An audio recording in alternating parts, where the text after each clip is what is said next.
up, Jeremy Liska from Rio Rancho.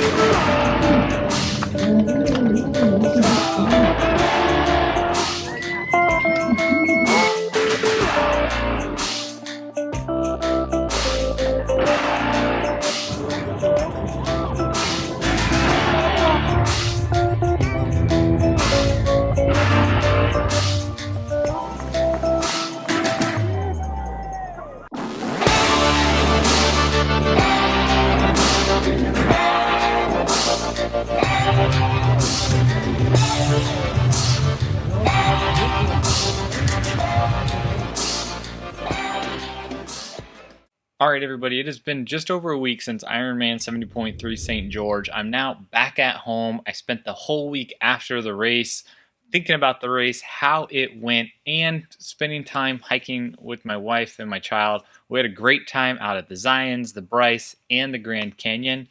But now I want to kind of go through my race report with all of you, share with you my feelings on how it went for me personally, and a little bit of perspective on how that race is going to influence or change some of my training and my plan moving forward. The very first thing I want to state before I talk about the swim, the bike, the run, and everything that I can improve upon for the future is that this race was a really good race for me personally, considering the travel the first time with our child, considering it was the first race in over 18 months. My very first race in that type of climate on those type of hills.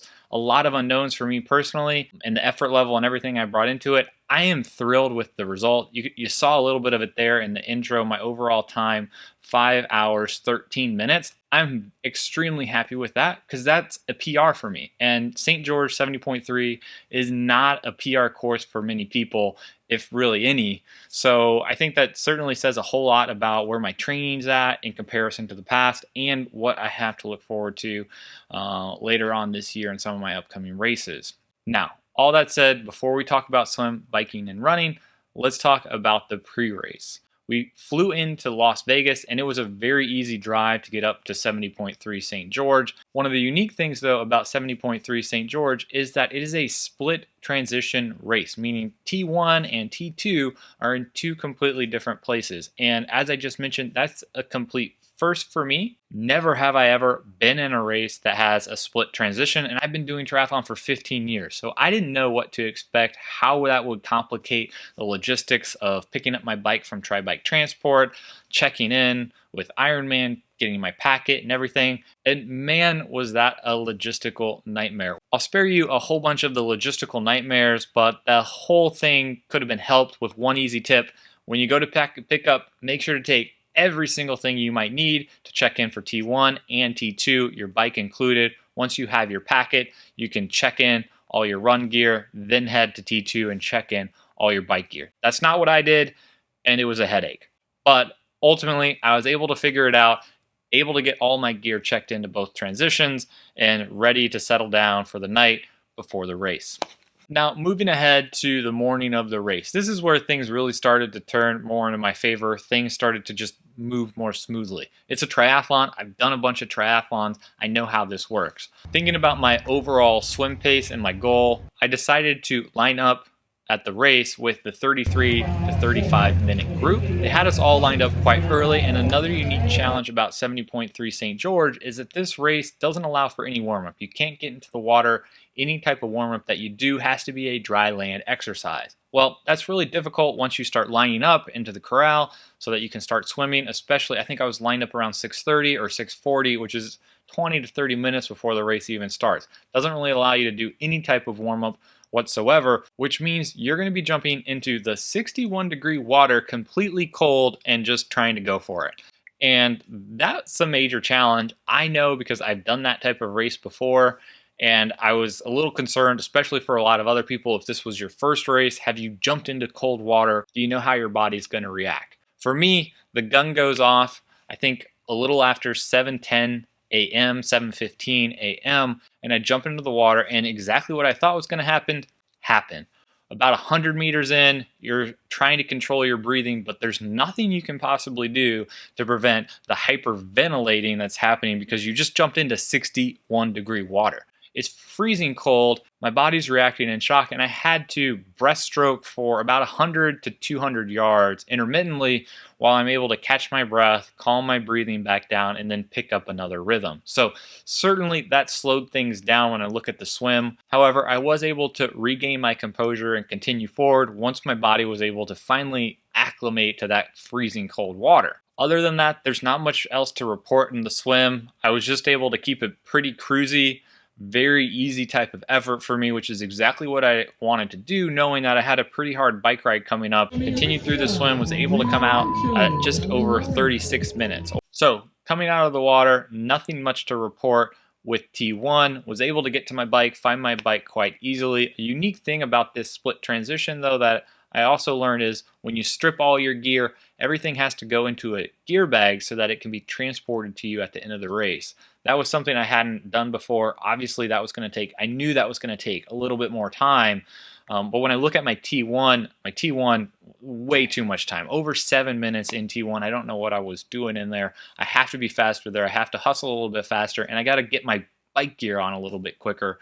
That's something I know I need to work on moving forward. But got all my gear, was ready to rock and roll, headed out onto the bike. All right, so now though, let's talk a little bit about the numbers though that I was able to put out on the bike. Coming into the race, my plan was to ride an average of 240 to 250 watts for the duration of the ride. Based off my training, that was something I'm highly comfortable, that I'm capable of doing. So that was my goal coming into the race. I knew at that power number, I'd probably be able to come off the bike relatively fresh and have a really good run. Let's see what I did though. I'll put some numbers up for you. Overall, my bike time was 2 hours and 36 minutes, and my average power over that entire duration was 184 watts, which is probably one of the lowest bike averages I've ever put together. And when I look at it though, from another perspective, my normalized power was 211 watts. I think that difference between the normalized power and the average power tells a whole lot about what this course was like. Obviously the hills, the up and the down, the coasting and everything else that was going to be involved there. I knew that putting out an average power would be a little bit challenging considering some of the downhills with how fast we'd be going, but I didn't realize how long and sustained these downhills were going to be, how much coasting was going to be involved. So that was something that surprised me personally on this course. There is a ton of coasting, but let's look at some of the larger hills and how I was able to maintain my power target on those hills. All right, so the first sustained climb, really anything over 5 minutes for me, comes around the 54-minute mark. And you'll see it up here on the screen. It was actually a 6-minute climb for me from the 54-minute mark to the hour. And my average power on that climb was 240 watts with a normalized power of 241 watts. So I was able to stick that one exactly where I wanted. And that was a perfect example of me executing on my race plan. The next sustained climb for me, again over 5 minutes, was at the hour 35 mark. From the hour 35 to 142, so about a 7-minute climb. My average power there was 243 watts with a normalized power of 244 watts. Again, a perfect example of me executing my race plan. However, here's a really good example of where my race plan was built off maintaining an average power, wasn't able to quite handle that. After that last climb I was just talking about, there was a pretty significant downhill. And that downhill was 9 minutes in length, where my average power was only 120 watts and my normalized power over that course was 153 watts. That's extremely low, but my average speed over that duration was 29 miles an hour. So I was putting out a really, really low amount of power and still traveling at nearly 30 miles an hour. So it wasn't a point in the race where I felt like I should still be putting out big power for maybe a couple miles an hour average on the bike. I was thinking, hey, let's conserve this as I'm approaching 30 miles an hour or going over 30 miles an hour. That's what I decided to do. All right, so the last big climb for me was Snow Canyon, 237 total race time to the 3-hour mark. And this is probably where I was starting to feel a little bit of the overall fatigue approaching 3 hours of the work. And Snow Canyon is a whole lot steeper, and there wasn't a whole lot of wind in that part of the course, so I was feeling a lot more heat. I decided to back off my power target from 240 to 250 and really look around a target of 230 watts. that's exactly what I was able to execute here, a 230 watt average and 232 watts normalized power. So again, trying to keep it as steady as possible. My bike gearing was perfect. At no point did I ever feel like I was under geared. And you can see that here. My overall cadence for that section was 81 RPM. So a really good result for me personally. On the other side of Snow Canyon, though, is the long descent back into town. And again, this is another part of the course where you just have a really hard time putting power down and you're still going very, very fast. This was from 3 hours of race clock time to 3 hours and 20 minutes on the race clock. My power here was average 92 watts and normalized power 138 watts. Again, still going 29.4 miles an hour. Not a part of the course where I really felt like putting out additional power was going to get me a whole lot of additional speed. So not something I decided to do there either. But again, overall, I really enjoyed this bike course. That takes us down into town for the finish. This bike course is truly impressive. If anything, I really just had a hard time with pushing it on the downhills.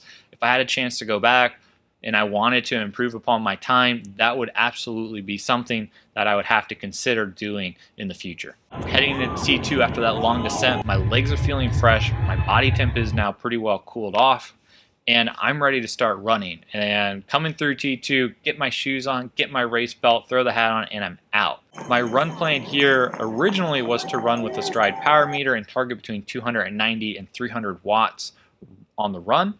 But unfortunately, I forgot that. I forgot a whole bunch of other things.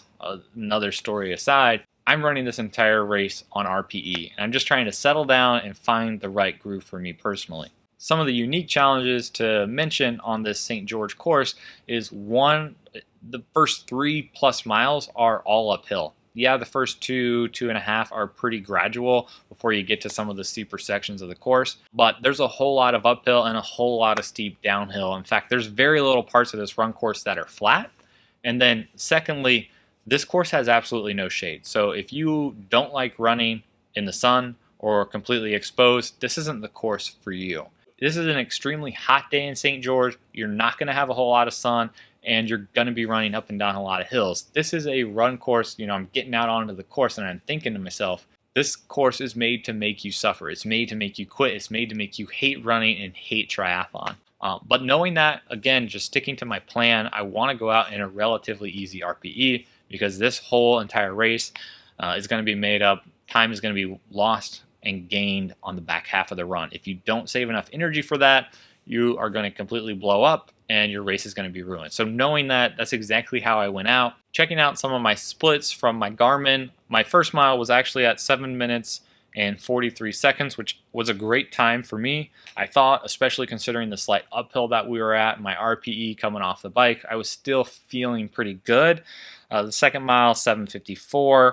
That third mile is where you hit a whole lot more of the steep terrain, especially in the back half. That mile was 9:05.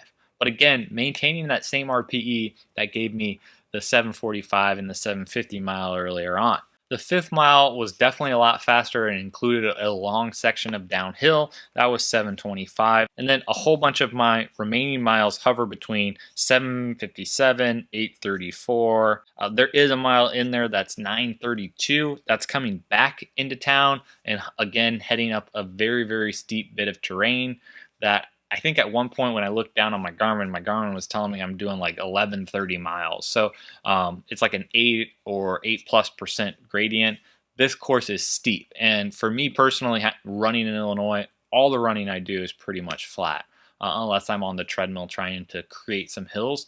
That was really hard on me because I don't have that experience and I'm just trying to maintain the same RPE, keep it steady, keep it even as much as possible. I think I did a really good job at that because my 12th and my 13th mile, 7:46, which is exactly like my first mile, and then the 13th mile, 7:54. So coming down into town, I was still feeling good, I was still feeling fresh, and it was clear that my race strategy was working out because I finished that back half of the run just as strong as I started it, which in this course, I think is something you really, really have to do. You can't go too hard too early because you'll blow up and you won't be able to finish. So my overall time on the run was 1 hour and 48 minutes, which put me across the line in 5 hours and 13 minutes. Again, that is a Ironman 70.3 PR for me personally. Having not done a race in 18 months, I knew my fitness was at new levels. But having not been able to do a race, I wasn't quite able to prove it. So I'm extremely excited about this